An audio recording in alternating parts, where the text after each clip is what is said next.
అనుకున్నట్లే దీపావళి వచ్చింది, వెళ్లిపోయింది.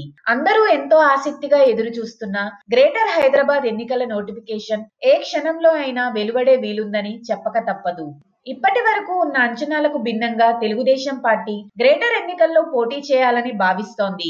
దీనిపై పార్టీ అధినేత చంద్రబాబు కీలక నిర్ణయం తీసుకున్నట్లు చెప్తున్నారు.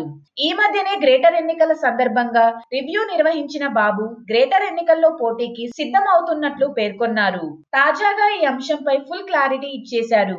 హైదరాబాద్ లోని పలు ప్రాంతాల్లో టీడీపీ ఓట్ బ్యాంక్ ఉందని, తమ బలాన్ని చూపించేందుకు వీలుగా ఎన్నికల్లో పోటీ చేయాలని చంద్రబాబు భావిస్తున్నారు.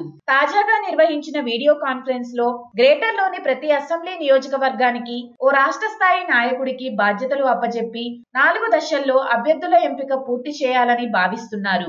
అన్ని రకాలుగా సమర్థవంతమైన, బలమైన, గెలిచే నాయకులకు అవకాశం ఇవ్వాలని చంద్రబాబు తెలిపారు. తాజా ఎన్నికల్లో టీడీపీ బలం బయటకు వస్తే దాని ప్రభావం మొత్తం తెలంగాణలోనూ ఉంటుందన్న అభిప్రాయం బాబు వెల్లబుచ్చారు. తెలంగాణ రాష్ట్ర ఏర్పాటు తర్వాత జరిగిన ఎన్నికల్లో పోటీ చేసిన ప్రతిసారి టీడీపీ గెలవకపోయినా పెద్ద ఎత్తున ఓట్లను సాధించిన విషయాన్ని మర్చిపోకూడదు.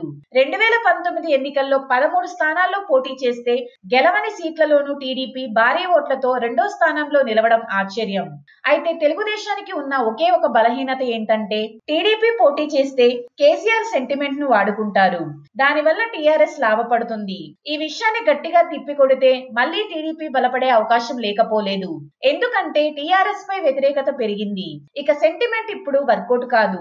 7 ఏళ్లు అధికారం ఇస్తే కేసీఆర్ హైదరాబాద్ ను వరద నీటిలో ముంచేశాడు అన్న విషయాన్ని బలంగా చెప్పగలగాలి. తెలుగుదేశం, తెలంగాణ పార్టీ, బీజేపీ, కాంగ్రెస్ లు ఉత్తరాది పార్టీలు అన్న విషయాన్ని ప్రజలు గుర్తించేలా టీడీపీ ప్రచారం చేయాల్సిన అవసరం ఉంది. ఈ విషయాన్ని బాబు గుర్తించారా అనేదే అసలు ప్రశ్న.